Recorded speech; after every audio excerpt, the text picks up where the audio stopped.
Baik, aku menjawab tadi. Ini satu pertanyaan yang pasti sekarang kita alami banyak di antara kita. Aku juga sama. Dan aku selalu menyampaikan pada Bapak Ibu sekalian. 2 tahun ini kadang-kadang kita mengalami hal-hal yang kayak kita nggak pernah alami sebelumnya. Misalnya contoh ya, kadang-kadang kita lagi makan tiba-tiba kita nangis gitu kan ya. Kenapa? Karena tadi terlalu banyak yang masuk di dalam kepala kita. Terlalu banyak yang kita lihat yang sedih. Segala macam hal-hal yang kita nggak pernah bisa bayangkan tuh sekarang udah kejadian. Dan cerita-cerita yang banyak membuat kita tuh memang secara mental kita jadi kayak fragile gitu. Kita jadi kayak rapuh mental kita. Nah, ada banyak sekali ibu-ibu yang bertanya juga, termasuk tadi Bunda Elsa bertanya, kalau kita misalnya ngeliat tuh nggak kuat, terus gimana? Aku jawab nggak ada masalah. Ya karena memang kita manusia, kadang-kadang kita ngeliat tuh kan nggak kuat. Kadang-kadang aku secara pribadi aja sudah ngeliat berkali-kali, kita udah ngerti dan kadang-kadang itu kayak mengganggu kepala kita sampai pada tahapan karena kita nggak bisa berbuat apa-apa, itu maksudnya. Itu yang sebenarnya buat kita jadi stres. Nah itu nggak dosa sama sekali, karena justru itu adalah perasaan yang muncul daripada kepedulian. Rasa stres, rasa nggak nyaman ketika melihat saudara-saudara kita dibunuhin kayak gitu. Jangankan kayak gitu Bapak Ibu sekalian. Istriku aja sebelum kejadian Gaza, itu kalau misalnya dia ngelihat ada misalnya ya kayak ayam disembelih aja dia nggak mau lihat. Gitu kan ya. Misalnya contoh ketika aku pernah kejadian pas lagi bertani terus tangan kebelah, dia aja langsung kabur. Gitu kan ya. Apa terus kemudian istriku nggak peduli sama aku? Bukan nggak peduli, dia cuma ngeri aja.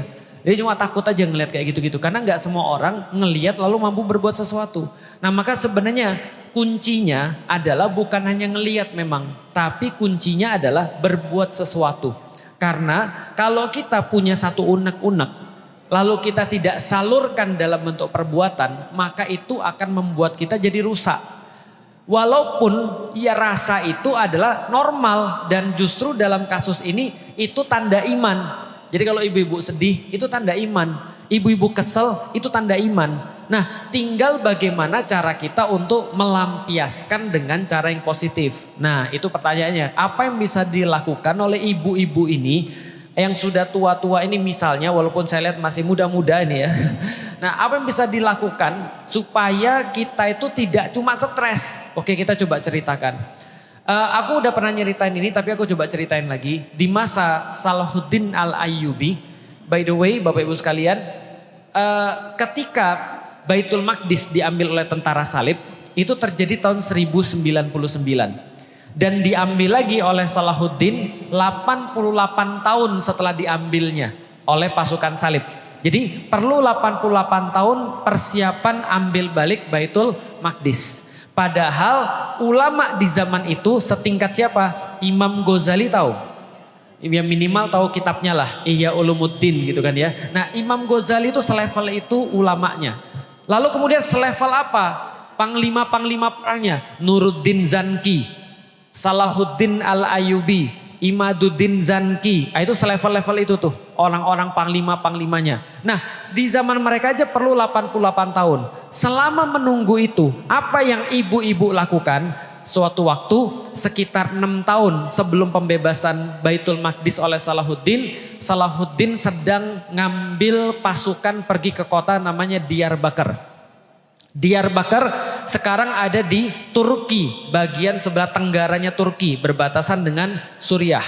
Itu Diyarbakir. Suriah dan Irak kalau nggak salah. Nah di Diyarbakir itu dia lagi mau ngerekrut tentara di sana. Tiba-tiba dihadang sama ibu-ibu. Dihadang sama ibu-ibu. Ada yang bilang ibu-ibunya 1 orang, ada yang bilang 2 orang. Jadi bayangin ya, satu pasukan iring-iringannya dihadang oleh ibu-ibu. Kalau zaman sekarang bayangin kalau di tol lagi ada iringan presiden, ada yang malang tuh mobilnya. Kira-kira gitu. Kira-kira kalau ada yang kayak gitu, ibu-ibunya kira-kira hebat atau enggak tuh? Hebat ya, bisa malangin iring-iringan pasukan Salahuddin Al-Ayyubi. Lalu kemudian dia nanya, mana yang namanya Salahuddin? Karena dia kan nggak tahu yang mana Salahuddin, dulu nggak ada TV. Lantas kemudian dibilang sama pasukannya, apa kepentingan ibu nemuin Salahuddin? Aku mau amanah untuk Salahuddin. Setelah itu kemudian pasukannya bilang, sebentar ibu, ini tidak semua orang bisa menemui Salahuddin. Maka kemudian dia bilang, aku punya sesuatu yang penting. Maka dipanggillah Salahuddin. Setelah dipanggil Salahuddin, kemudian Salahuddin bilang sama ibu tadi, ibu tadi mau ketemu aku? Iya. Lalu ditanya, ada kepentingan apa bu? Kata ibu ini bukan langsung ini amanahnya, enggak. Ibu-ibu tadi nanya, kamu namanya Salahuddin? Iya. Bisa nerima amanah? Salahuddin bilang, insya Allah ibu. Lalu ibu itu mengatakan, ini kami sudah kumpulin 1 botol, isinya adalah parfum mawar terbaik dari Diyarbakir. Dan Diyarbakir sampai sekarang terkenal dengan pertanaman bunga mawar. Sama parfum-parfum yang lain, pertanian. Ini adalah parfum mawar terbaik yang kami kumpulkan dari Diyarbakir. Simpen ini, amanah kami ketika Baitul Maqdis bebas. Gunakan ini untuk bersihin mimbar Masjidil Aqsa yang dipakai oleh orang-orang salib untuk kandang kuda dan babi. Faham sampai di sini? Bersihin dengan ini. Berarti ibu-ibu ini kerjanya apa? Petani. Dia cuma ngumpulin mawar. Tapi Salahuddin nyimpen ini sekitar 6 tahunan sampai Baitul Maqdis merdeka. Dan dia sendiri yang dari dengan tangan dia ngambil dari botol ini dari emak-emak ini, ngebersihin mimbar Masjidil Aqsa dengan tangannya. Dengan air mawar yang dipakai oleh ibu-ibu tadi. Itu ibu-ibu. Bapak-bapak pengen tahu juga? Ada juga. Ada bapak-bapak pembuat mimbar dari kayu untuk masjid-masjid. Dia tahu bahwasanya dia nggak bisa perang. Dia tahu dia mungkin hidup nggak lama lagi. Dan dia tahu bahwasanya keahlian dia adalah buat mimbar. Mimbar untuk khutbah. Maka terus kemudian ketika dia tahu tentang keahlian dia buat 1 mimbar yang benar-benar bagus banget di zamannya. Sehingga setiap orang yang melihat itu nanya, ini dijual enggak? Enggak. Ada yang nanya, ini kami beli untuk masjid kami? Enggak. Emang kamu mau jual berapa? Enggak jual. Segini harganya? Enggak jual. Bahkan tawaran-tawaran mahal dia tolak. Dia cuma nyari 1. Ketika orang nanya, kalau gitu untuk apa kamu buat? Dia cuma ngarepin pertanyaan itu aja. Dan dia jawab, mimbar ini kuserahkan gratis pada laki-laki yang mau naruh ini di Masjidil Aqsa. Paham maksudnya? Ini mimbar gratis buat laki-laki yang bisa naruh ini di Masjidil Aqsa. Lihat Bapak Ibu sekalian. Ibu-ibu tadi itu sudah ngelihat Masjidil Aqsa belum? Belum. Karena dalam keadaan terjajah. Bahkan mungkin hidup mereka susah karena mereka petani. Bapak-bapak ini pernah ngelihat Masjidil Aqsa enggak? Belum. Tapi mereka sudah selesai di dalam kepalanya. Ingat kata-kataku tadi? Genosida atau pembunuhan itu terjadi di sini dulu nih. Karena yang di dalam kepala lebih penting daripada yang di luar kepala. Iman itu aja di dalam hati, di dalam kepala. Sebelum kita keluarin dalam bentuk sholat, dalam bentuk puasa, dalam bentuk haji dan seterusnya. Tapi ada di sini dulu. Masalahnya di masanya Salahuddin, ibu-ibu dan bapak-bapaknya pemikirannya sudah terbebaskan. Kalau kita pemikirannya masih terpenjara. Bagaimana ciri-ciri pemikiran yang terpenjara? 1, kemarin. Menteri Luar Negeri ngirimin beras ke Gaza. Walaupun kita nggak tahu sampai atau nggak sampai, tapi ngirimnya kan sudah bagus. Benar nggak?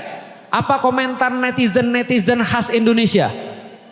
Indonesia aja belum cukup, kirim ke luar negeri. Ini nih mental, paham Bapak Ibu sekalian? Mental itu soalan dalam kepala. Kan kita udah jelasin berkali-kali. Banyak nggak orang-orang nyinyir ngomong, perhatiin orang luar negeri mulu, yang dalam negeri nggak diperhatiin. Catat baik-baik Bapak Ibu sekalian, buktiin ngomonganku. Kalau ada orang ngomong seperti itu, dia tidak akan peduli kalaupun Indonesia susah. Yakin, karena mental tuh sama. Kalau Anda nggak peduli dengan yang di luar, Anda juga nggak peduli dengan yang di dalam. Bisa difahami Bapak Ibu sekalian. Karena mental nolong orang itu nggak dibatasin cuma yang dekat.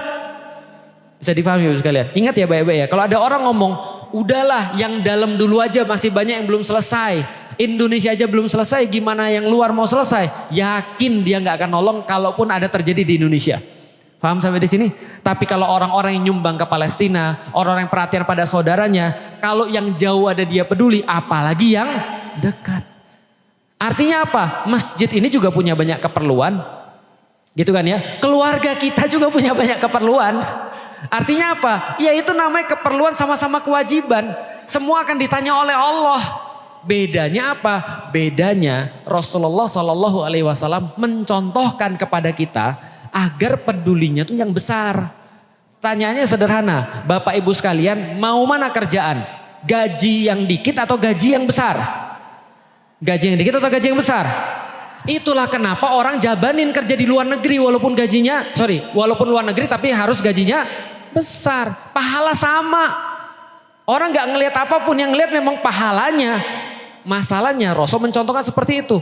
Lihat ya, orang Indonesia mau di luar negeri dijabanin asal gajinya besar. Gitu kan ya, asal jangan jual ginjal aja kan ya. Kan dijabanin tuh. Nah kenapa pahala gak boleh? Kalau gaji kita pilih yang besar, pahala masa kita pilih yang lokal? Gitu kan ya, pahala masa kita pilih yang kecil? Pahala yang besar lah, yang kecil juga pasti kita juga jabanin juga, namanya kewajiban. Coba Bapak Ibu sekalian, Bapak Ibu tahu Rasulullah terakhir kali perang apa? Tabuk namanya. Perang Tabuk ini perang paling susah ketika Rasulullah masih hidup. Dan Bapak Ibu sekalian, ketika perang Tabuk Rasulullah minta semua sahabat ikut perang. Padahal saat itu paceklik. Orang gak bisa makan. Kemarau panjang. Keluarga yang ditinggalkan itu gak punya makan. Tapi Rasul minta mereka satu, berkorban harta. Maka keluarlah duitnya Utsman bin Affan beratus-ratus miliar. Abdurrahman bin Auf beratus-ratus miliar. Abu Bakar semua hartanya habis. Umar keluar setengahnya karena setengahnya untuk keluarganya. Itu diminta Rasulullah kepada para sahabat. Sementara di Madinah mereka tinggalkan keluarga mereka juga punya keperluan, tapi mereka pergi ke Tabuk untuk ngambil jalan memastikan Rasulullah memastikan jalan ke Baitul Maqdis. Tahu apa makanan mereka di situ? Mereka metikin daun, makan daun sampai bibirnya bengkak. Makan kulit pohon sampai yang keluar itu sama kayak yang dimakan. Paham maksudnya Bapak Ibu sekalian? Itu demi apa? Demi pembebasan Baitul Maqdis. Kita ini adalah kaum yang dicontohin sama Rasulullah bahwasanya kalau kita ngurusin urusan orang muslim, maka Allah ngurusin urusan kita. Udah berapa kali aku ngomong Bapak Ibu sekalian, Anda yakin Anda ngurus urusan Anda beres? Yakin Anda urusan Anda beres? Berapa kali kita ngelihat kita tuh orang yang gak becus ngurusin urusan kita sendiri. Paham gak maksudnya? Makanya kalau aku secara pribadi, karena aku tahu aku gak becus, lebih baik Allah yang ngurusin urusan kita. Gimana caranya agar Allah ngurusin urusan kita? Kata Allah, seorang hamba tidak berhenti-berhenti menyelesaikan keperluan sahabat-sahabat dan saudara-saudaranya hingga Allah nyelesain keperluan dia. Paham gak maksudnya? Bukan berarti kita juga nggak peduli, sekali lagi, tapi kita bantu supaya Allah bantuin kita dan kita tahu bahwa dari situ kita mendapatkan kebaikan daripada Allah. Jadi artinya apa yang kita bisa lakukan sekarang? Tadi yang bisa kita lakukan adalah kita mempersembahkan yang terbaik. Ibu-ibu yang nanam mawar, meres mawarnya, mempersembahkan parfum terbaik untuk pembebasan Baitul Maqdis walaupun dia nggak tahu kapan. Tapi dia sudah selesai di kepalanya. Ini yang penting mentalnya. Bapak-bapak ada yang tukang mimbar, buat mimbar untuk terus kemudian dihadiahkan pada Baitul Maqdis. Kata Rasulullah, berilah hadiah pada Baitul Maqdis. Hadiahnya apa? Kalau zaman dulu mungkin sebuah minyak untuk penerangan Masjidil Aqsa. Kalau sekarang bisa jadi makanan untuk mereka hidup. Kasih semampu kita. Kalau enggak doakan mereka. Kalau enggak zikir. Kalau enggak baca surat Al-Isra. Kalau enggak belajar, itu yang paling penting sekarang bagi orang Indonesia. Belajar. Karena belajar itu membebaskan pemikiran. Besok-besok kalau sudah belajar nggak ada lagi tuh. Ayo nyumbang. Yang deket aja masih banyak yang susah. Nggak ada lagi tuh. Nah kalau masih ada berarti masih perlu belajar.